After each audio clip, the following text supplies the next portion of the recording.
Hello दोस्तों, नमस्कार। इनके क्लास में आपका स्वागत है। हम आज आपको बताएंगे विज्ञान मोस्ट इंपॉर्टेंट क्वेश्चन। देखिए देखिए विज्ञान के हम क्वेश्चन आपको बताएंगे जो देखिए ये 2021-22 का है, जो यूपी बोर्ड में आ सकता है। देखिए हम आपको केवल प्रश्न बताएंगे, आप उत्तर लिख लीजिए। देखिए देखिए सबसे पहले दिया हुआ क्या सबसे पहले हमें क्या दिया रहेगा, समय। देखिए समय 3 घंटा 15 मिनट का आपको समय मिलेगा। निर्देश में सबसे पहले हमें पढ़ना है प्रारंभ के 15 मिनट विद्यार्थियों के प्रश्न पत्र पढ़ने के लिए निर्धारित समय, यानी कि आपको 15 मिनट समय पढ़ने के लिए मिलेगा। देखिए सबसे पहले देखिए एक क्या दिया हुआ है, यह प्रश्न पत्र 3 खंडों में का, खा एवं गा में विभाजित होगा। देखिए यह प्रश्न पत्र 3 खंडों में विभाजित रहेगा। दूसरा क्या दिया हुआ, प्रत्येक खंड का पहला प्रश्न बहुविकल्पी है जिसमें 4 उत्तर विकल्प दिए गए हैं। सही विकल्प चुनकर अपनी उत्तर पुस्तिका में लिखिए। देखिए इसमें 4 उत्तर दिए रहेंगे, उसमें से एक सही कर जो सही होगा उसे लिखना है हमें। और तीसरा क्या लिखा हुआ है, प्रत्येक खंड के सभी प्रश्न का एक साथ करना आवश्यक है। प्रत्येक खंड नए प्रश्न से प्रारंभ किया जाएगा। देखिए जो हमें प्रश्न लिखना है, जैसे खंड का है तो खंड का के सबसे पहले लिखना है हमें, खंड का के सभी क्वेश्चन करना है। तो देखिए अगला हमारे निर्देश क्या दिया हुआ है, सभी प्रश्न अनिवार्य है। देखिए सभी प्रश्न करना हमें अनिवार्य रहेगा। पांचवा देखिए क्या निर्देश दिया हुआ है, प्रश्नों के निर्धारित अंक उनके प्रमुख सम्मुख दिए गए हैं। और छः नंबर हमारा क्या है, आवश्यकता अनुसार अपने उत्तरों की पुष्टि स्वच्छ एवं नामांकित चित्र तथा रासायनिक समीकरणों द्वारा कीजिए, यानी कि हमें स्वच्छ लिखना है।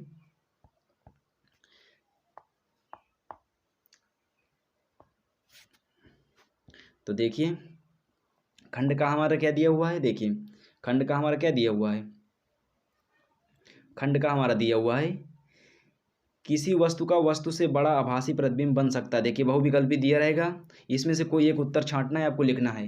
दूसरा क्या लिखा हुआ है, हम आपको केवल प्रश्न बताएंगे। देखिए ख नंबर क्या दिया हुआ है, प्रतिरोधकता का ऐसा ही मात्रक। देखिए प्रतिरोधकता का ऐसा ही मात्रक इसमें से कोई एक रहेगा, इसमें से आपको उत्तर लिखना है।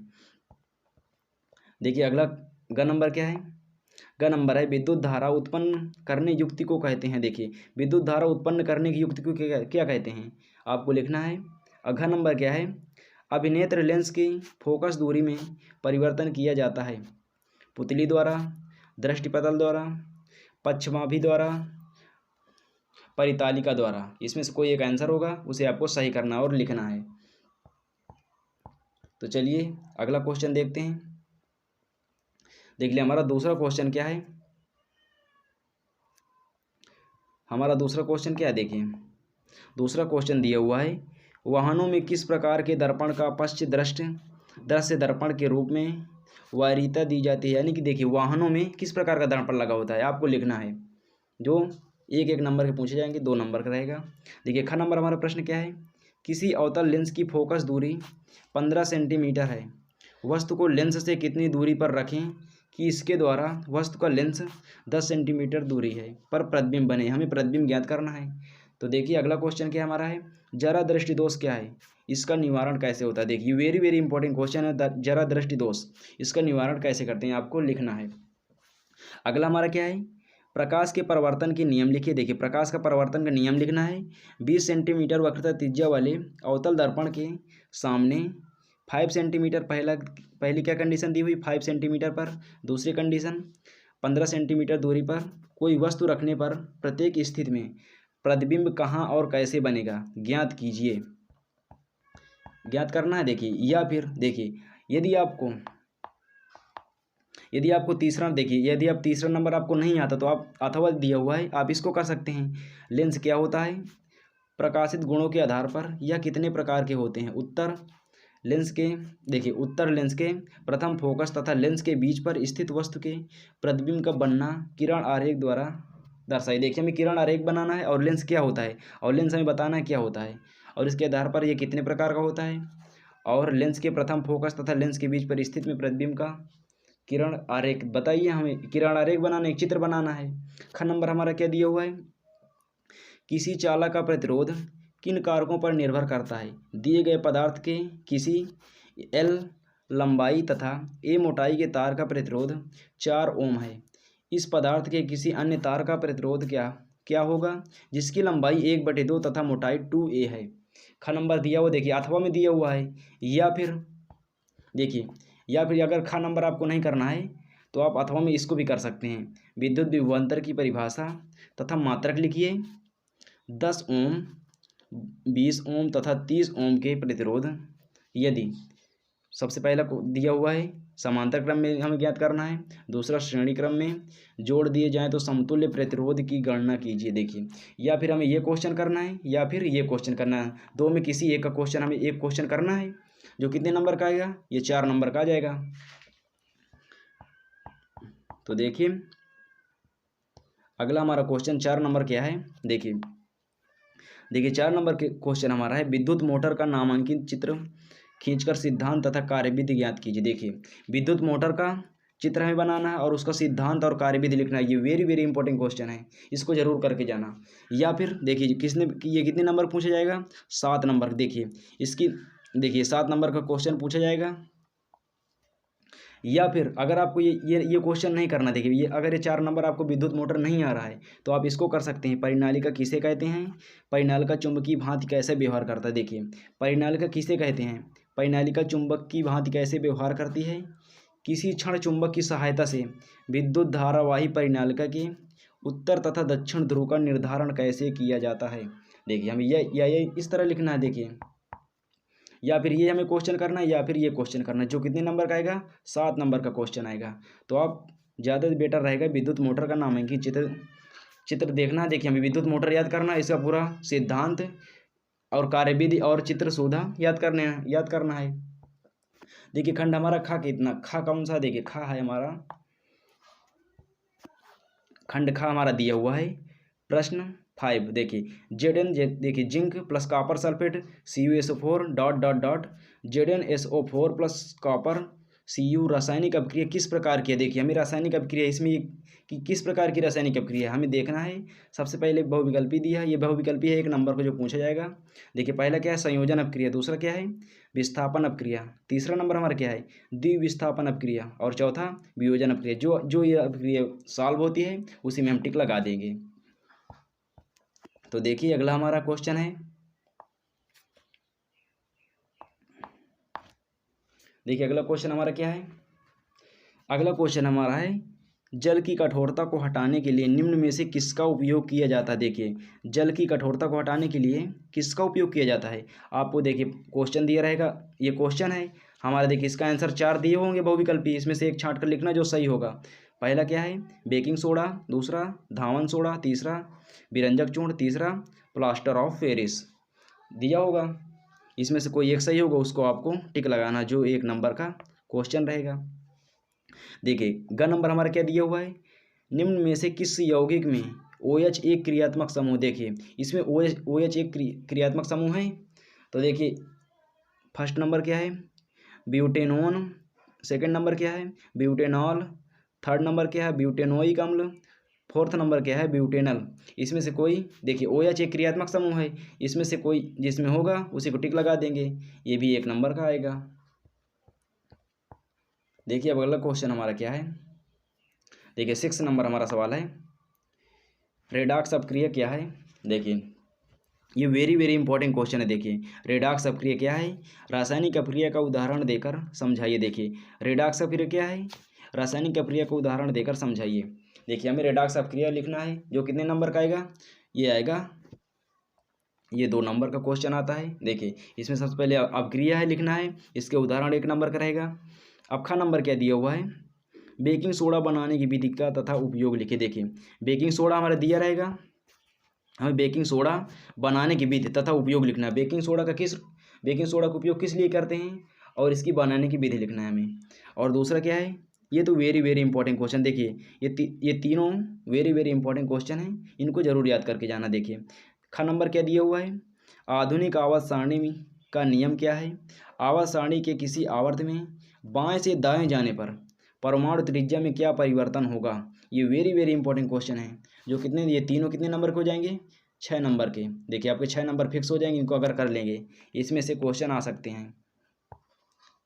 तो देखिए अब 7 नंबर हमारा क्वेश्चन क्या है, निम्नलिखित का IUPAC नाम लिखिए। देखिए हमें देखिए CH3 बॉन्ड, देख सिंगल बॉन्ड है C, single bond CH3, single bond CH3, single bond CH2 single bond CH2 single bond COOH। इसका देखिए हमें IUPAC नाम लिखना है तो आप लिख लेंगे। देखिए दूसरा नंबर इसी में क्या दिया हुआ है, जो एक नंबर का आएगा, देखिए एक नंबर का रहेगा क्वेश्चन, ये भी एक नंबर का पूछा जाएगा।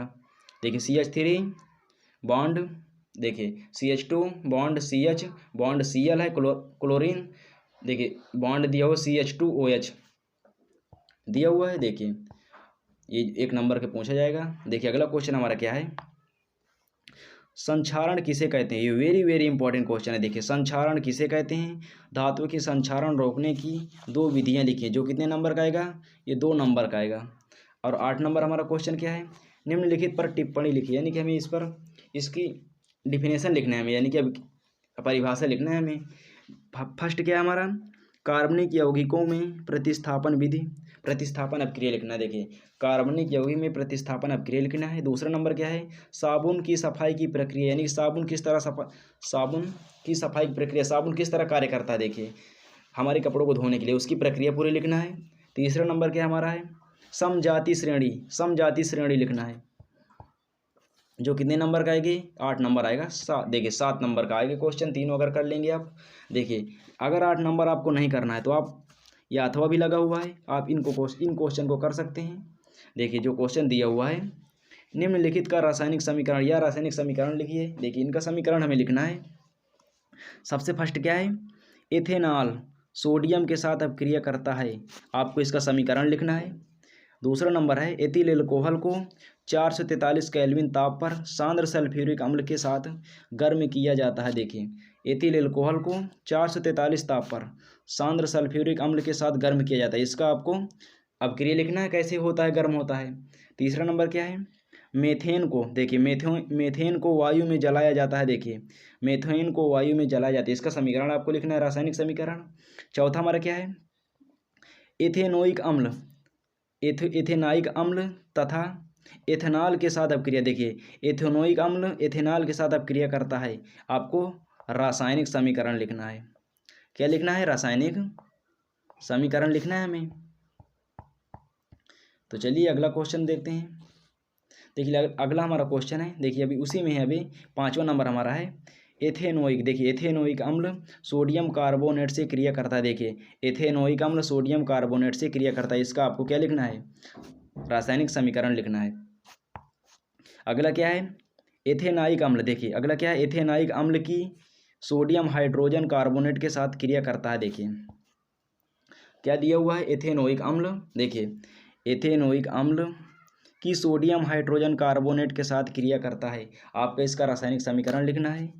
देखिए अगला है हमारा, एथिल एल्कोहल का क्षारी KMnO4 की उपस्थिति में ऑक्सीकरण करता है, यानी कि पोटेशियम मैग्नीशियम ऑक्साइड दिया हुआ है। देखिए इसकी अपक्रिया है, इसको आपको रासायनिक समीकरण लिखना है। देखिए खंड ग, हमारा खंड ग क्या है, का नंबर है, सबसे पहले बहुविकल्पी रहेंगे। देखिए निम्न में से कौन मानव में मादा जनन तंत्र पैदा भाग, देखिए निम्न में से कौन मानव में मादा जनन तंत्र का भाग नहीं है। सबसे पहला अंडाशय, गर्भाशय, शुक्रवाहिका, डिवाहिनी। इसमें से आपको एक क्वेश्चन सही होगा जिसको आपका आंसर देना है। जो कितने नंबर पहुंच जाएगा, 1 नंबर का। दूसरा क्या है, जीवाश्म ऊर्जा का स्रोत है पवन ऊर्जा, सौर ऊर्जा, कोयला, जल विद्युत। ये भी 1 नंबर का आपका क्वेश्चन रहेगा। तो चलिए अगला देखते हैं। देखिए हमारा ग नंबर क्या है, पवन चक्कियों का उपयोग किन कार्यों को करने में होता है। देखिए पवन चक्कियों का उपयोग किन कार्यों करने में होता है। देखिए सबसे पहला रहेगा यांत्रिक ऊर्जा, रासायनिक कार्य, दोनों कार्य, इनमें से कोई नहीं। देखिए ये दोनों हो सकते हैं, इनमें नहीं भी हो सकता है, आपको आंसर देना है। देखिए घ नंबर क्या है, वे पदार्थ जो जैविक प्रक्रम द्वारा अपघटित हो जाते हैं कहलाते हैं। देखिए वे पदार्थ जो जैविक प्रक्रम द्वारा अपघटित हो जाते हैं वे कहलाते हैं। नंबर 1 है जैव निम्नीकरणीय, नंबर 2 अजैव निम्नीकरणीय, नंबर 3 जैव उच्चीकरणीय, नंबर 4 है इनमें से कोई नहीं, आपको आंसर देना है। तो चलिए 10 नंबर हमारा क्वेश्चन क्या है, 10 नंबर हमारा क्वेश्चन है, स्वपोषी पोषण के लिए आवश्यक परिस्थितियां कौन सी हैं और उसके उत्पादक क्या। देखिए ये वेरी वेरी इंपॉर्टेंट क्वेश्चन है, जो कितने नंबर का आएगा, 2 नंबर का। और खंड, देखिए अब ख नंबर इसका क्या है, पुष्प के बीजांड का स्वच्छ नामांकित चित्र बनाइए। देखिए देखिए पुष्प रहता है, उसके बीजांड का देखिए, उसके जो बीज होता है उसका चित्र बनाना है स्वच्छ और साफ सुथरा, जो कितने नंबर का आएगा? 2 नंबर का आएगा। ग नंबर हमारा क्या है? जैव निम्नकरणीय पदार्थ के पर्यावरण को किस प्रकार प्रभावित करता है। देखिए जैव निम्नकरणीय पदार्थ पर्यावरण को किस प्रकार प्रभावित करता है, हमें लिखना, जो कितने नंबर का आएगा? 2 नंबर का आएगा। तो चलिए अगला क्वेश्चन देखते हैं। देखिए 11 नंबर हमारा क्वेश्चन है, कायिक प्रवर्धन क्या है, उदाहरण सहित वर्णन कीजिए। देखिए कायिक प्रवर्धन क्या है, उदाहरण सहित वर्णन कीजिए। वेरी वेरी इंपॉर्टेंट क्वेश्चन है, जो कितने नंबर का आएगा? 4 नंबर का आएगा। अगर आपको कायिक प्रवर्धन नहीं लिखना है तो आप लिख सकते हैं मादा जनन तंत्र का स्वच्छ नामांकित चित्र बनाइए। ये भी वेरी वेरी इंपॉर्टेंट क्वेश्चन, ये तो बार बार पूछा जाता है। मादा जनन तंत्र का स्वच्छ नामांकित चित्र बनाइए तथा इसका संक्षिप्त वर्णन कीजिए, जो कितने नंबर का आएगा? 4 नंबर का आएगा।